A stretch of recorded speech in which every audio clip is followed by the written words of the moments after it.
Treating syphilis with malaria? Blowing tobacco smoke up your butt? Buckle up, folks. This isn't science fiction. These are real treatments, real patients used throughout history. Thank God modern medicine has come a long way. Oh, and I'll also tell you about a medical treatment we use right now that I think might be on its way out in the near future. Let's get started. Whoop. Doctors used to recommend lobotomies to treat mental health problems. And a lobotomy literally means tearing apart your brain. Feeling depressed, anxious, or simply have a nagging headache? Have you considered removing part of your brain? Well, many have for all of human history. Lobotomies are one of the oldest verified medical procedures historians know about, thanks to the remains of humans from thousands of years ago that present clear evidence of rudimentary surgeries in the skull. In the earliest days of civilization, seemingly across the globe, the medical thinking was that if you had a problem in your head, the head needed to be opened up. This practice reached its apex in the US in the 1900s when lobotomies were regularly performed. Today, neurosurgery and lobotomizing small parts of a patient's brain are still used in highly specific cases, but the simple method of cut out the frontal lobe of a crazy person approach is no more, and it's considered one of the more shameful eras of worldwide medical history.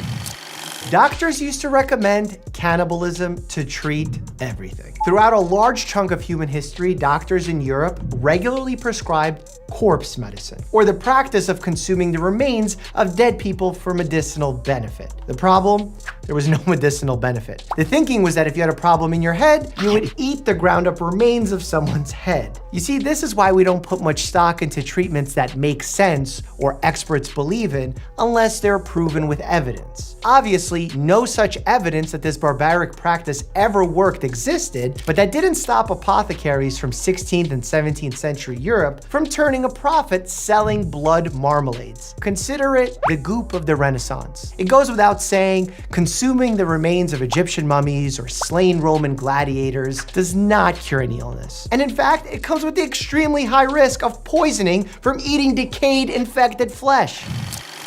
Milk is a lot like blood, right? Blood transfusions are a life-saving procedure often performed on patients who have suffered serious trauma. But throughout most of human history, doctors didn't just have a fridge full of blood to run to in emergencies. In the late 19th century, some doctors believed milk was a substitute for blood because it contained many nutrients and that the milk would eventually turn into white blood cells to help fight off an infection. White milk, white blood cells.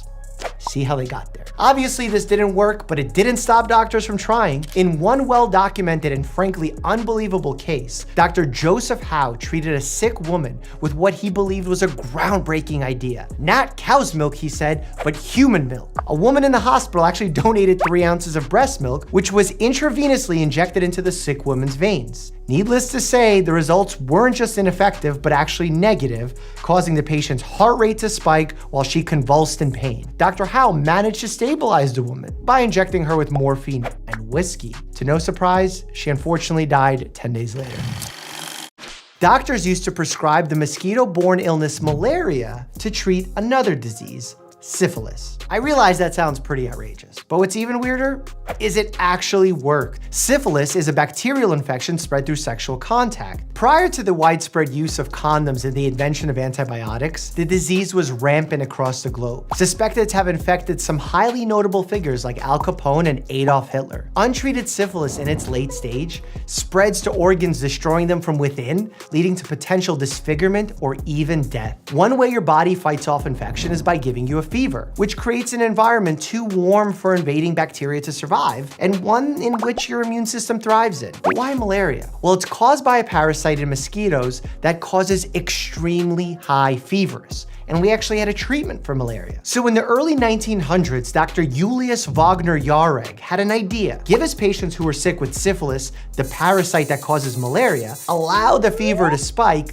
kill the syphilis, and then use the medicine that already existed to treat the malaria. It was a bold idea that actually worked, netting Dr. Wagner Jauregg the Nobel Prize in Physiology and Medicine in 1927. Malariotherapy was used all around the world for the next couple of decades until the invention of penicillin, which is an antibiotic that kills syphilis without having to resort to getting people sick with other illnesses. Doctors used to recommend heroin to treat the common cold. During the American Civil War, the drug of choice to treat soldiers suffering traumatic injuries was morphine, a highly effective and addictive drug derived from opium poppies, or an opioid. It interacted with pain receptors in the brain to virtually eliminate pain sensation in the body and leave patients in a dreamlike euphoric state. While highly effective, it also resulted in thousands of soldiers becoming addicted to the substance. In response, Bayer, the pharmaceutical company, began boiling the morphine in an attempt to reduce the drug's addictiveness, and thus, heroin was born. Unfortunately, boiling morphine doesn't make the drug less addictive. In fact, it makes it more addictive and capable of being mixed with other additives, leading to far more extreme reactions in the body. This didn't stop the medical establishment, and in 1906, the AMA officially approved heroin for general use. Doctors not only recommended heroin for extreme pain, but for more common conditions like bronchitis, tuberculosis, cancer, depression, sluggishness, the common cold, old age, or even a simple cough. For adults and children alike. The real impact of heroin became obvious soon enough as addiction and crime rates soared, leading to federal regulation of the drug and the AMA revising their previous recommendation. Today, opioids are still prescribed. However, many measures have been enacted in hopes to bring down the soaring rates of addiction and overdosing. Cure your rheumatoid arthritis by staying inside the body of a dead whale, something I never thought I'd say on this channel.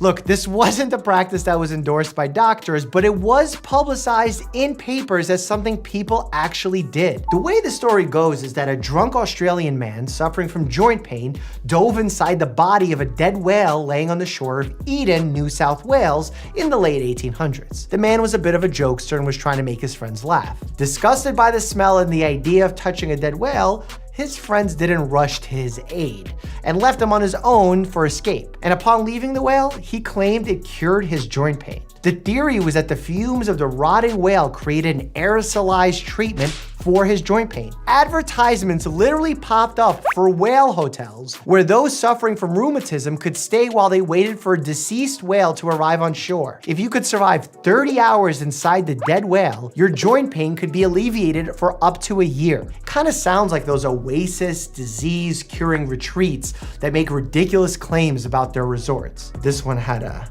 whale spin to it, if you know what I mean. Of course, look, I can't believe I have to say this, but there's no evidence that breathing decaying whale air for 30 hours alleviates anything, let alone joint pain.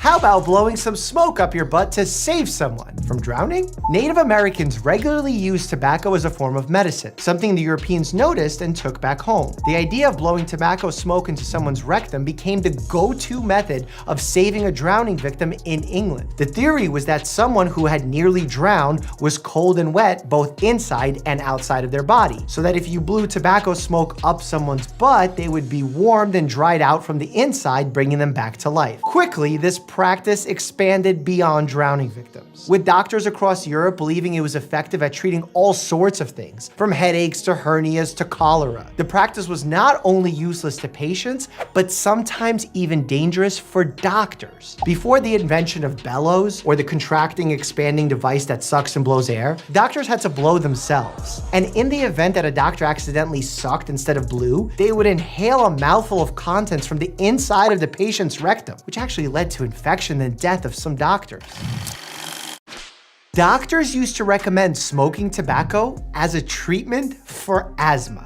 Yes, actually recommended. The historical thinking was that asthma and other respiratory illnesses were caused by an accumulation of cold phlegm in the lungs. And the best form of treatment for this cold phlegm was the inhalation of warm smoke from burning tobacco or stramonium. Dr. William Osler, the Regius Professor of Medicine at Oxford University, went as far as encouraging asthmatics to sample a variety of cigarettes. It didn't stop there though, as Dr. Osler also encouraged asthmatics to fill their bedrooms with smoke prior to sleeping to ward off a nighttime asthma attack. While asthma can be treated by medicine consumed from an inhaler, inhaling tobacco smoke would have the opposite effect. Kids whose parents smoke have higher rates of asthma attacks and are more likely to end up in the hospital. That's because smoke from cigarettes makes airways swollen and narrow, essentially doubling down on the problem asthmatics are already facing. Doctors used to recommend draining your body of fluids to treat literally everything. The practice was known as balancing the humors. For thousands of years, dating back to Hippocrates in ancient Greece, the medical establishment believed that all illnesses were caused by an imbalance of the humors: blood, phlegm, black and yellow bile. Doctors believed that a healthy person had a perfect balance of all four, and that in order to cure a sick person, you simply had to rebalance them. The method by which they would achieve this balance was sickening and painful. Doctors would cover you in blood-sucking leeches, induce vomiting or diarrhea, or burn you to create pus-dripping sores across your body. But what they failed to realize is that many of these instances, it was the diseases that imbalanced these humors, not the imbalanced humors creating the disease. Look, obviously putting an already sick person through a circus of blood, sweat, and tears did not improve health outcomes, and actually usually led to the death of those patients. Most notably, President George Washington, who was killed by his doctors while attempting to balance his humors.